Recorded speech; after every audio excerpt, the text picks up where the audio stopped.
Hi guys, this is part 2 of the last podcast. This is Rayhan, and she'll be controlling the questions from now on.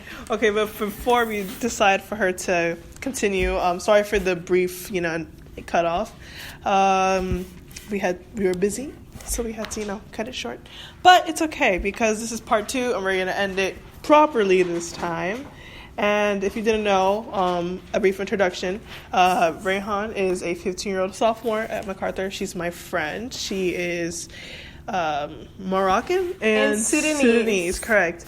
And she is a TikTok star, as well as she does TED Talks too. Yep, because she talks and talks. Okay. So, before, what were we talking about? We were talking about, race and how that... Oh, Ignite as well. Race, women... And empowerment that. So, just to pick up where we left off about women empowerment, men don't really understand the issues that we go through as a woman because they think that since we are, I guess, to them, more fragile and... we should be treated as second class. Mm-hmm. And I brought up the thing, we were just talking about that, where the guy, he called that girl who's pregnant, he told me she's a whore. I was like, okay, no, she's not. She probably just didn't use protection. The thing is, if you're going to call the female call both of the guy then you have to call the male a whore because he did it to her. Yeah, well, and I both agree, both of them. It was his decision to do it. And, he could have said no and neglected and said just no, we can't do it or whatever. And it's that thing where women, they could do 100 guys. But those 100 guys are also hoes because they... did it with that girl that they know has done 100 And I'm sure they've guys. done it more. So it's not fair, and probably some guys were like, okay, so girls always complain. It's not that we're complaining. It's that it truly is an issue, Girls have labels, and we struggle with that in this country and society. And not just this country. There's countries with way worse policies. But yeah, so again, this podcast really right now has been talking about 1, judging, 2, categorizing people, 3, not accepting people who they are, how they look like, and also talking about females and how we should be more empowering instead of destructing. Our relationships with them. And relationships as well, because people think that it doesn't affect us, but it does tremendously. The way a person acts or a way a person treats someone affects the other person a lot. It could give them stress, depression, anxiety, and it's not okay because one insult could trigger many issues. Yes. Like when people make fun of my nose. A lot of people do that to me. I have a large nose. I know I have a big nose, guys. I hate it, but ever since I was little, because I live with my mom, right? I live with my aunt, and she's Colombian, and my great uncle, he's my blood uncle. That was his wife. He's Puerto Rican, and then they had 2 adopted boys who were brothers. They were white. So I was literally black. I've always been the black one in the house. And they always made fun of my nose. In school, they made fun of my nose. This boy would draw my nose on paper. And they would just laugh at it, and I would laugh with them. But that just, I don't like when people... I don't think they get that. We know our flaws. And honestly, I never even knew my nose was big. I didn't care about it until somebody, my pointed friend, it out. She was like, Alicia... in 4th grade, I remember this day too. I was just chilling back in Florida. I was at the desk, and she said, "Wow, your nose is so big." And ever since that day, my nose has been big. And self-conscious, you're self-conscious of it. I'm pretty sure you're more aware after someone tells you, because when someone points out every flaw you have, that's when you start to be self-conscious. You start to feel like you're not good enough because you don't have the features of another person, which I actually think is horrible. Be who you are. Don't change what you look like or who you are for anyone else, especially for a male. Just do it for yourself. Do it for yourself. Never do it for anyone else. Don't do it for that one rude girl that told you that you dress ugly, or don't do it for that male that told you that you don't look female enough or you don't dress girly enough. Do it because you want to do it and be that person. So if you didn't know, Rayhan is very She's very influential. So, being on this podcast, what would you want my viewers to know about you? I want you to know that what the person in the background said was wrong, as well as, if you could hear that, as well as that I'm not as strong as I portray to other people, and that words don't just like slip off of people. It's really hard to be strong after so many people continuously criticize you, and that it takes a lot of strength to hold back what I have to really say. And a lot of people don't take that into account, that as a person, I get hurt. Oh my gosh, I felt that. Like, I don't think anyone has ever met in my life. Like, my friends, like, they've never seen me mad. Like, maybe just, like, get a little, but, like, I've never been mad. Because I have so many things I want to say in my chest, but I don't say it because I know how that's going to affect someone. And it's not me just being I get mad. Weak. I'm not being weak. I'm actually being really strong. I get mad very quickly. I just don't cry because I don't want to show weakness. I don't want to show people, hey, your word hurt. Well, like, remember we talked about in Ignite that crying actually makes you stronger. I know, but it's hard. It is hard. It's harder than it sounds. Like, to cry in front of people. Especially as a girl, too, because we're labeled as emotional, so that's already...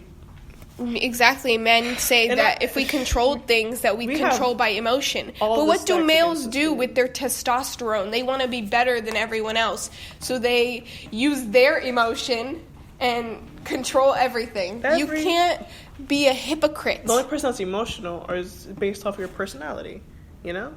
Like, if I was an emotional person, all right, men can be emotional too, which is okay. You know, I'm not here to sit down and judge you, but if you're going to judge somebody, then you have to know you're the same. I think a lot of people are similar, and they try way too similar than they notice. Exactly, and I think they need to stop the same type judging. Of people, same type of girls I hear say, "Oh, I don't like her. She fake." Blah blah blah. But the same type of people that like to get into fights and drama and internet stuff. Like, I can tell you right now, I have been in like zero drama this year. Maybe some things with my friends, you know, little blips, but like we'd get over it in like less than a week, like a day or two. Literally. For me, I went through a hard time back in middle school, being a person that was different and not wanting to cry. I used to be bullied constantly for the way I looked and my religion and the way I dressed, but it was my culture. It's who I was as a person. I had to change who I was as a person, not to be tormented and threatened. And I don't think anyone should do that.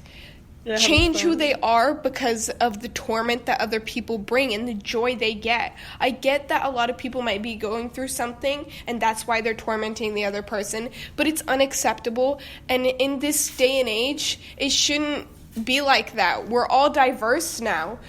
People are accepting gays and trans and Muslims and Jews and interracial relationships. It's everything, but no one should go through that, and I've been through it, and let me tell you, it's a horrible experience. You know, the people that say that, and I hear that a lot, like, oh, we're changing these days, but I sit down and I think, are we really? Because the same people that, like, black people, all the time they say black power, all this stuff, you know, fighting for, but when I say, oh, I'm mixed, all of a sudden I'm not black and stuff like that. So it's low-key the same people that are fighting for justice for their race, but they don't like to accept other races. Like, you can't tell me, oh, I am here for all people of color, yet go home and make fun of Muslims being terrorists, bombing, just because one person supposedly did it. You have to get your facts straight before. You wouldn't want someone to call you a slave. Exactly, but the thing is, I can't even call anyone a slave. They were calling me this two dudes. One was white, one was black, and they were saying to get their tennis ball that they were bouncing around. They said, "Oh, house slave, go get the tennis ball. Oh, Oreo, go get the tennis ball." And literally, these are the things that's why I say I really do go through a lot. These are the things that people tell me, and absolutely, it's terrible. And I've constantly been told since I was, I think, 12. I was told, that was the first time I had heard the word terrorist told to me. A 12-year-old girl hearing people call her a terrorist and texting her. and telling her that she's a bomber and she's Osama bin Laden's daughter and she can go back to her country. No one should hear that. And I think as a person, if you really have humanity, then you need to stop. And if you're hearing this and you're one of those people that makes fun of them and thinks it's funny, but you don't actually mean it, think about what the other person might be thinking then. Because it could trigger them to do something that you wouldn't even think, the unthinkable. Like, right. You wouldn't want them to go and do something like hurt themselves, and then later on they're like, oh, well, we shouldn't have told that to them because now they're dead, right. or now they cut themselves, or now they're in the hospital. That people seem to notice the things that they say hurt. It's because they know what they're saying is hurtful, but since nothing's happening, they have no regard for it. They like I think about not like care. those things that those guys said. They probably just went home, chilled. Well, they don't understand how that's till this day stuck with me, because that was freshman year, and that was. I don't know if it was the first semester or second semester.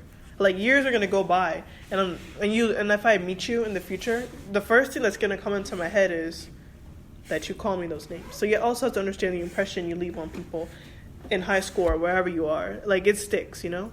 I remember when I came back into high school without wearing a hijab or a scarf on my head. Mm-hmm. That's when people said I looked pretty. Just consistently. Boys would tell me you look ugly with it on. But when I took it off freshman year, because of the way I felt and the way I was threatened, people were like, why do you look so much better now? Why didn't you take it off back in middle school? Like, wow, you look so pretty. When did you, change? It's not the way I felt. If I want to come to school one day in a hijab, I don't want to feel threatened. Because I don't want to feel like with my hijab I'm not beautiful enough. Or without my hijab on, I'm going to be something I don't want to be. And I think that a hijab is part of who I am. And I'm never going to change that because I love my religion like many other people do. And I think we should all accept each other for who we are, regardless of color, race, religion. It's because anything. It's only gender. People call the school diverse, but to be very honest, it's not. The main kids is black and Hispanic, and then there's all Middle Eastern people, there's mixed kids, and there's Asian, Island Pacific, something like that. I don't want to get it wrong. This is what the issue lies here. Just because there's a lot of brown people in a room, that does not mean the room has to be diverse. It has to be not only their background, but how they are intellectually about, or how educated they are on, cultures and stuff like that. So I just think this means a lot of a person. And it was nice hearing this from Rayhan. And I felt like you had to get a lot of that out. And I just want you guys to know that this podcast you don't have to be open about things that you're not comfortable with. But if you are and you feel as if you want to speak your mind about such things, then be free to do it, Just, hit me up on my Instagram, Alicia_the_great with 2 T's. And hit me up on mine if you need anything. Rayhan_Fayz, RAYHAN_FAYZ. And this is my beautiful Rayhan. I love you so much. Thank you for coming. And it was my pleasure. I know this is not going to be the last time you're going to be on here. I already know. And tune in on Monday for my new podcast, guys. And I'm so thankful. Have a nice weekend. Enjoy. Bye.